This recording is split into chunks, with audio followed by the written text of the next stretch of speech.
안녕하세요. 장난감 사는 남자 마이토이즘입니다. 오늘은 타카라토미에서 발매하고 대원에서 정식 수입한 보틀맨 BOT01 콜라맨을 사보았습니다. 대상 연령이 6세 이상이기 때문에 구매하는 데는 전혀 문제가 없었고요.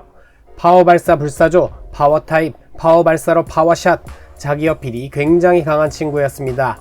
보틀맨은 지금은 아는 사람보다 모르는 사람이 더 많을 것 같은 비드맨의 정식적인 후속작이라고 합니다. 저와 비슷한 또래의 아재들은 대부분 구슬동자라는 이름이 더 익숙할 조그만 로봇으로 구슬을 쏘는 그 장난감이 구슬이 아닌 병뚜껑을 쏘는 장난감으로 돌아왔다 라고 보시면 될 것 같네요. 현재 애니메이션도 유튜브에서 무료로 볼 수 있기 때문에 이렇게 박스 외부에 QR코드로 홍보를 하고 있는 모습을 볼 수 있습니다. 비드맨부터 이어져 오는 전통의 경고 문구입니다. 우리 어른들도 아무리 화가 나도 상사에게 보틀맨을 발사하면 안 된다는 점을 명심하셔야 합니다. 먼저 박스를 개봉해서 구성품을 확인해 보아야겠죠? 이렇게 박스를 예쁘게 개봉하려고 칼을 새로 구매했는데 이게 또 생각보다 잘 안 되네요. 역시 유튜브는 아무나 하는 게 아니라는 것을 깨달았습니다. 박스를 열어서 안을 열어보시면 구성품은 이렇게 하나하나 비닐 포장이 따로 되어 있는 모습을 확인하실 수 있습니다. 스티커나 조립 설명서, 여분의 병뚜껑도 들어있고요. 박스 안 공간을 메꾸기 위한 완충제도 들어있는데 이걸 보니 왠지 모르게 박스형 과자를 사는 안 좋은 기분이 들었지만 그냥 넘어가도록 합시다. 사실 보틀맨은 일본에서는 친환경 장난감으로 홍보가 되고 있는데 국내 발매품에는 물론 그 얘기가 빠져있기는 하지만 굳이 이렇게 부품 하나하나를 개별로 비닐 포장을 하면은 정말 병뚜껑 몇 개 아껴서 친환경 장난감이 되는 것인가 하는 의문이 들었지만 국내판에는 딱히 그런 얘기가 써있지 않기 때문에 그냥 넘어가도록 합시다. 함께 들어있는 콜라맨의 정품 병뚜껑입니다. 콜라맨의 이름이 인쇄된 빨간색과 주황색의 병뚜껑이 들어있습니다. 스티커와 조립 설명서입니다. 스티커 같은 경우는 재질이 조금 불안하게 느껴질 정도로 생각보다 얇은 종이라서 금방 찢어지거나 뜯어질 것 같은 그런 안 좋은 예감이 들었네요. 조립 설명서입니다. 이런 완구를 조립하는 게 익숙하지 않기 때문에 조금 꼼꼼히 읽어보았습니다. 설명서에는 역시 유튜브 QR코드나 놀이 방법, 함께 발매된 아쿠맨이나 녹차맨의 홍보 등 여러가지가 적혀 있었습니다.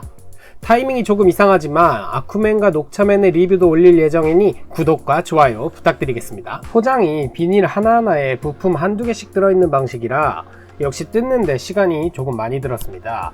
사실 그렇게 쉽게 부서지는 제품도 아니고 부품이 많은 편도 아닌데 그냥 크게 한두 군데 정도에 포장하는 게 더 좋지 않았을까 라는 생각이 들게 하는 포장이었습니다. 부품을 다 뜯은 후엔 조립을 편하게 하기 위해 설명서대로 진열해 보았습니다.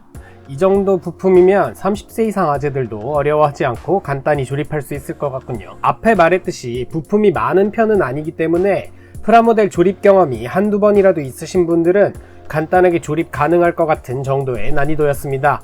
보틀캡을 발사하는 홀더 부분 한쪽에만 고무 재질이 들어가는 게 무언가 회전을 주기 위해서인 걸까라는 생각이 들었습니다. 조립을 하다 보니 물론 안쪽에 들어가는 부분이라 조립을 끝낸 후에는 안 보이는 곳이지만 마감 처리가 조금 잘못된 부분들이 보이는 게 좀 아쉬웠습니다. 자, 이렇게 같이 들어있는 보틀캡을 머리에 끼워주면 보틀맨 본체가 완성이 되었습니다.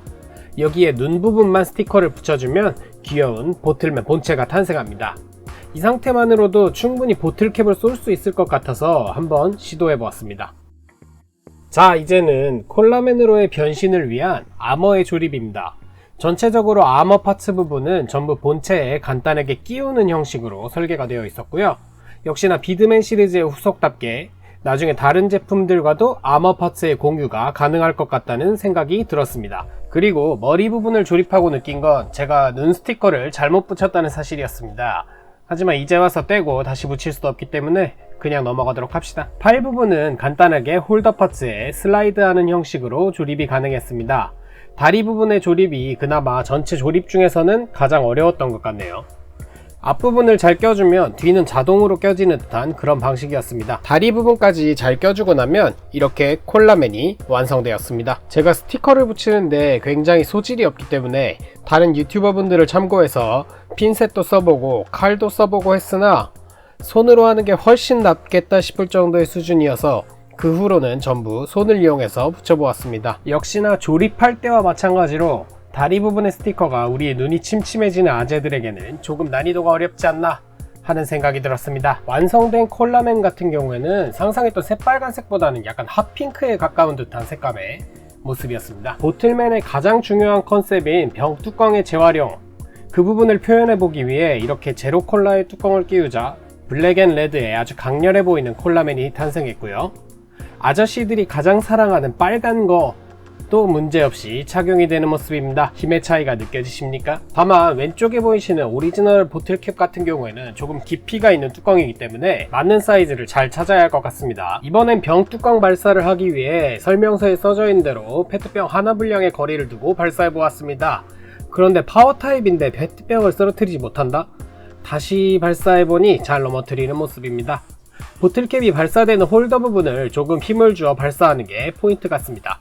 자, 그런데 제가 집에서 사용하는 물병의 뚜껑을 보고 이거는 일반 병 뚜껑 절반 정도의 크기인데 혹시 두 개를 겹쳐서 넣으면 동시에 두 발을 쏠 수 있지 않을까?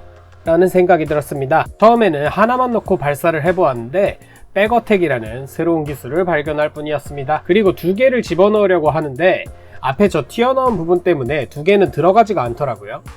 심지어 하나를 발사하다가 중간에 끼어버리는 사태가 발생하기도 했습니다. 자, 그래서 이렇게 오늘은 보틀맨의 첫 번째 라인업 BOT01의 콜라맨을 사서 가지고 놀아보았습니다. 비드맨이나 베이블레이드 시리즈처럼 꾸준히 시리즈가 나와준다면 정말 이런저런 커스텀이 가능해질 것 같기 때문에 벌써부터 기대하게 되네요. 오늘 영상은 여기까지였고요. 영상 재밌게 보셨다면 구독과 좋아요 부탁드립니다. 시청해주셔서 감사합니다.